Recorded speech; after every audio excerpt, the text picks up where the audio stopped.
бірінен бірі асып жатыр. Не бір тойханалар, не бір ресторандар. Бірақ мен кей кезде ойлаймын, бір осы талай ресторандарға, тойларға барамыз ғой, қазір айнала жарқыраған LED экран, светі бар, тағы басқасы. Бірақ байқайсыздар ма, қазір бұрынғыдай емес, бір тойда отқанда біртүрлі бір настроение жоқ сияқты отырамыз. Кеткіміз келіп отырады. Қайта-қайта сағатқа қарап, кәдімгі тойдың иесін көрген кезде ғана мә, жақсы болып жатыр, той күшті болып жатыр, иә дейміз да, содан кейін барып қайтадан үйге айтқым келіп, сөйтіп отырамыз да бүйтіп. Настроение жоқ сияқты болып. Билегенде де қой, билейік, ұят боларға ертең айтады ғой, жүріңдер, билеп қайтайық, жүріңдер. Тойды көтерейік, биле, деп тойдың иесі кругына кіріп кетті. Кетіп қалғаннан кейін қайтады. Баяғыда деймін да, палатка деген тойды айтсаңыздар деймін. Палатка деп, осы жердегі бір 80% палатка деп болған шығар тойларымыз бар ғой. Үйлену тойларымыз, ұзату тойларымыз. Палатка деп бөлек еді қой деймін да. Мен қазір бір қайтадан палаткаға той жасайық деп тұрған жоқпын. Сол кезде көңіліміз бөлек еді ғой. Ол уақытта білмеймін, өзі жылына тек августте ғана той болады екен ғой. Тек августте ғана, басқа уақытта вообще той болмайтын, білмеймін не екен. Тек августтың бір 4 субботасында жарысып тұрып той жасаймыз. Басқа уақытта білмеймін неге тойламайтынымызды. Сондай заман болды ма? Қазір 12 ай, еще понедельник, вторник, среда, четверг, пятница, суббота, воскресенье. Күнде той. Баяғыда палаткадегі тойда жылына бір-ақ рет августте болғасын ба? Ойбай, бізді ұмытып кетпес екен, Тойдан қалып қоймасақ екен. Сол специаль тойдың иелеріне көргің келіп көшеде сол кетіп баратса. Алдынан шығып, қарсы шығып, кәдімгі дым білмеген сияқты болып, қалайсыңдар, той болайын деп айтырық ма? Келіңдер деген, ойбай, мен шақырды деп кәдімгі қуанып. Қазір деймін да, қазір. Наоборот қой. Шақырмаса екен, ойбай. Шақырмаса екен, ұмытып кетсе екен, дым ренжімеймін құрсын. Бір суббота балдармен отырайын деп едім, отыра алмадым ғой құрсын. Шақырмаса екен. Шақырмай қалса қуанамыз. О, жақсы болды құрсын, жақсы болды. 15 мың өзімде қалды деп жаңа. Кім ойлады сол кезде қазақ тойдан қашатын күн болады деп бар ғой. Шынымен сондай ғой. Тойға шақырмаса екен деп отырамыз ғой. Баяғыда палаткадегі тойлар, бұрын палаткадегі той ағайын туысты керемет біріктіретін ғой. Кәдімгі бір апта қалғанда бәріміз сол үйде жүретініміз ғой. Бүкіл ағайын туыс бар, барлығымыз сол үйде. Бір-біріміз танимыз, білеміз. Қазір тойға 70-80 адам туыстарың келеді, сыртынан бір-бірін таныстырып отырады ғой. Анау мамаңның сіңілсінің балдары анау.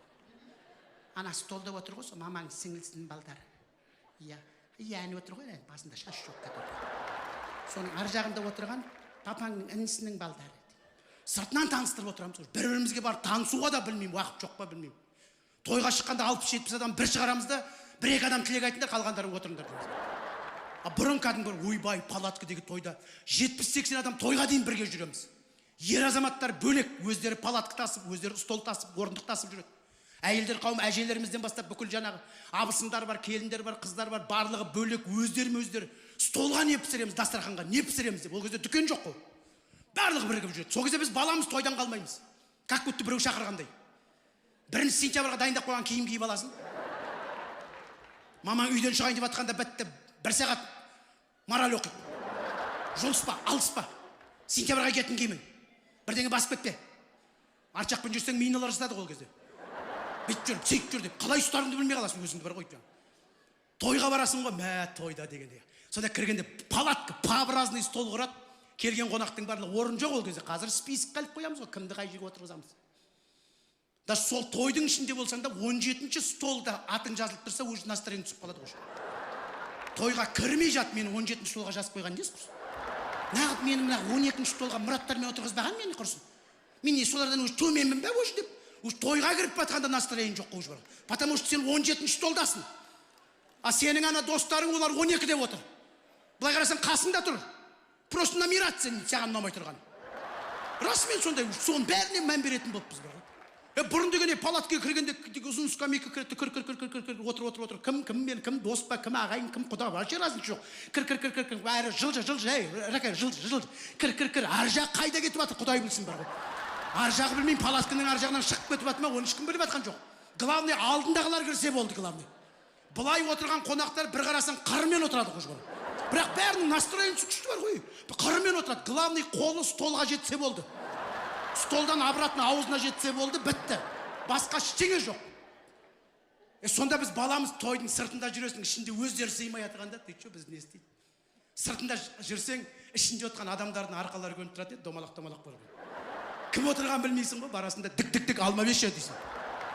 Ол алма бермейді өлсе де. Өйткені ол кезде алма дефицит. бір столда 3 алма тұр. Ол столда 68 адам отыр. Бәрінің көзі алмада ғой. Дәтібі тойдың соңына дейін тұрады, сол алманы алып кету үшін бар ғой. Сол кездің алмасы бөлек болды ма, білмеймін. Үйге бір алма алып кірсе, үйдің ішін алып тұратын еді ғой. Біз баламыз кешке қарай ойнап келген кезде, кім алма жеді? Кім алма жеді дейтіміз. Қазір бір қапшық алма тұрса да еш шықпайды, білмеймін әйтеуір. Әлде мұрныңыз үйленіп кетті ме, бүкіл алмаға айналам бәріне. Келесің арқасын түртесің, дүк-дүк алма берші дейсің. Әйтеуір не керек, бір тесіктен бір алма шығады. И то тістелген. Қасындағы 27 бала бар, әкеше бір тістейші. Айналған саусағын тістеп аласың өзі. Палатканың ішінде столдың дастарханын үстеден жеңгелеріміз сол кезде фантазиясы күшті ғой. Бәрі ручной, бәрі мучной. Бәрі қамырдан жасалады. Рахат басын қатырмайды, бір қамырды алады да бұрап қояды, бір түр тамақ. Керісінше бір айт, екінші түр тамақ. Сосын анандай бар еді ғой, бір қытырлақ деген болатын еді ғой, бір хворст па, қалай айтқан. Айналып тұрып пісіріп қояды, бір елка секілді бірінің үстіне бір қойып. Оны ешкім жемейді да. Мен сол қытырлақ жеп жатқан адам көрген жоқпын осы уақытқа дейін. Сонда ағаларымыз айтады дейді, осы не? Кім жейді осы? Өйткені оны тойдың үстінде жейін десең, алдыңа шашырап, құсын үсті бастыңды білдіріп, сарытқа салып алайын десең, пакеттің ішінде өтіліп қалады ол вообще. Ешкім жемейді да, алып кетпейді да оны бар ғой. Сол үйде той біткеннен кейін бір ай бойы сол тұрады столдың үстінде. Шайға салып жейсің, суға салып жейсің, қытырлатып жейсің, әйтеуір құтылу керек осыдан. Осы бітпей столдың үстінде ештеңе қоймайтын еді ғой, құрсын бар ғой. Сонда ағаларымыз айтатын еді ғой, жеңгелерімізге ұрсып ататын еді, осыны кім жейді осыны құрсын? Нағып пісіре бересіңдер осы, басқа бірдеңе істесіңдерші деп. Сөйтсе жеңгелеріміз гордо айтатын еді ғой, столды көтеріп тұрады деп. Сонда әкасы стол көтеретін нәрсе керек екен ғой. Мен столды тек кітап көтеріп тұрама десем әкасы. Талай жыл юпимен тойдар жасадық. Сонда бала кезімізде біз юпиді езіп атқанда қасында қарап тұрамыз ғой. Ол бізге соқты құйып берейін деп тұрған жоқ ешкім. Бізге ана қағазын кім жалады, бәрі есіне түсіп атқан шығар. Қағазын кім жалады? Юпидің. Ой, отырып алып, юпидің қағазына таласамыз қайда. Сосын тойда жүреді, біреуін тілі сап-сары, біреуін тілі қып-қызыл. Кілең краска ғой енді. Біреуін тілі қап-қара, ол не жылаған білмейсің вообще. Олар қазан ошақтың басында жүрген балдар олар. Олар вип, ет жеп жүргендер олар уже. Сол кезде арақ та жоқ, натуральный арақ та жоқ, спиртпен той жасадық. Ол кезде халал той деген атымен жоқ қой. Халал той былай тұрсын, халал деген сөзді білмейтін едік қой құрсын. Совет одағынан ен шығып атқан кезіміз, есіміз жинап, біз ол уақытта халал деген нәрсе білмейміз ғой. Сонда жаңағы арақты езет ана, рояль дегендер болатын еді, популярный. Бір 5 бутылка шығаман адам, 7 бутылка шығарып жіберетін едік қой құрсын. Немесе ана флякқа езетін, 20 литрлік фляктар болатын еді ғой, жаңа бетондарға езет. Сосын ауылдың дегустаторлары жүреді. Бикош деген дегустатор жүреді. Именно басқа уақытта шақырмасаң да сол моментте шақырасың ғой, тауып аласың аналарды бар ғой. Тек Бикош қана біледі 45 градусын қандай екен. Бикошқа сенеді еще бүкіл ауыл.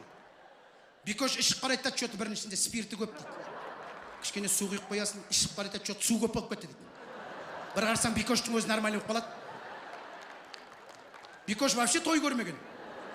Бикош сол дегустация уақытын біледі, и екінші күні обедке келеді, бітті. Қазір қарап отырсақ, өткен шақты еске алып күліп отырмыз, шүкір, Аллаға шүкір. Қазір қарап отырсақ, еліміз өркендеп өсіп келе жатыр. Көк байрағымыз желбіреп, баратын жеріміз той, көретініміз концерт. Осыған жететін бақыт бар ма? Осы бақытымыз ұзағынан болғай деген келеді.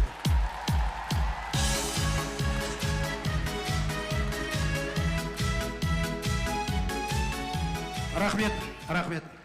Бірақ мен байқаймын, осы бар ғой, күн өткен сайын, заман өткен сайын жақсы бір дамып келе жатырмыз да, бірақ бір күн өткен сайын бір кішкене бір қорқыныш, бір іштей бір қорқыныш бар да бізде. Бізде қай кезден де бар қорқыныш. Біз қазір бірдеңе істейміз десек қорқамыз. Шынымен, банктен кредит алсақ та қорқамыз, алмасақ та қорқамыз. Бірақ алғымыз келіп тұрады, бірақ қорқамыз. Үйден жалғыз шығып кетуге де қорқамыз. Үйде жалғыз қалуға да қорқамыз. 14-14-тен SMS келсе де қорқамыз. Не үшін келіп тұр деп те қорқамыз. Ашуға да қорқамыз. Прочитанный барып қалама деп. Бәрінен қорқатын болды. Қандай SMS келсек те қорқамыз. Өзіңнің бір досыңның немесе бір таныс емес нөмір звондап тұрса да, бетіне жарты сағат қарап тұрамыз. Бір рет пропущенный болса, значит срочный емес. 2 рет звондаса, не болып қалды екен мынау кім екен? 3-ші рет болса да жет контакттан істеп қарап ол байғұсты. Қорқақ болып кеткенбізді. Өйткені неге? Біз мен ойлаймын осы Совет одағының жастарымыз, Совет одағының балдарымыз қорқыныш бойымызға ұялап қалған әлі шықпай жатырды. Тәуелсіздіктің балдары қорқпайды ештеңеден. Қазіргі балдар ештеңеден қорқпайды. Қазіргі балдардан наоборот біз қорқамыз. Балдар қорқпайды қазір. Қазір үйге, дүкенге соқпай, қолыңа ештеңе ұстамай, үйге жалғыз кіріп кеш. Сен бетіңе қарамайды, қолыңа қарап тұрады. Не алып келдің? Не әкелдің? Дай! Дай болғанда ертең аламыз ғой құрыс етіп. Жоқ, бар алып кел! Бар алып кел! Бір қарасаң басың салбырап кетіп жатасың дүкенге. Қазір балдар сондай. Біз баяғыда әке-шешеміздің қолына қарадық па үйге кіргенде? Енді анамыздың қолына арасында қарайтынбыз, әкеміздің қолына вообще қарамайтынбыз. Әкеміздің тек түріне қарайтынбыз. Әкеміздің 2 түрі болатын, біреу сау түрі, біреу мас түрі. Сау түрімен келсе, одан асқан подарка жоқ бізге. Өйткені бізді қорқытып өсірді. Қазіргі балдарды ұйықтатса да ютубпен ұйықтатады күшті. Мейрамбектің әнімен, Жазираның әнімен. Ана әнмен ұйықтатып отырып, өзіміз ұйықтап қаламыз бірінші. Өйткені ән айтып бізді ешкім ұйықтатқан жоқ.